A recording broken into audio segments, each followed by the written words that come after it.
So in terms of safeguarding, getting CRB checks done. CRB checks are about making sure that whenever anybody is working with vulnerable groups, whether that's vulnerable adults or children, that they have a CRB check in place. You can get CRB checks generally from your local voluntary action. There are infrastructure organisations such as Warwickshire Association of Youth Clubs, but also local councils will often carry them out as well. ISA is the Independent Safeguarding Authority. It pulls together a centralised list, and on that list are people who should not be working with vulnerable adults or young children. You also have a responsibility for making sure that anybody that you are in control of is registered on that list. And you can do that by registering with ISA. There is a one-off fee for registering, but in terms of getting checks carried out on volunteers, volunteer checks are free. Organisations that work with children, young people or vulnerable adults should have an appropriate policy.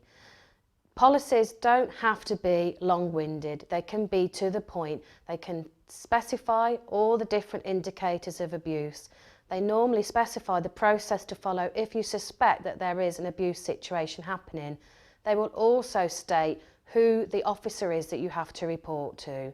In relation to children and young people, our organisation has a child protection officer.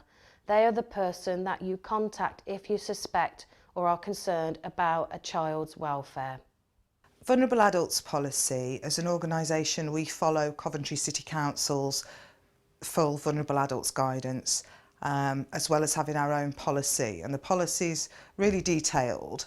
I think the key things that I would say are about staff being trained and made aware of that. It's no good having a really good policy if people don't know what to do. Coventry City Council do vulnerable adults training, and it doesn't cost us anything. And then we have internal training, so that's around reminding ourselves, and we'll maybe look at scenarios of something that might have happened and get the staff to discuss what they would do.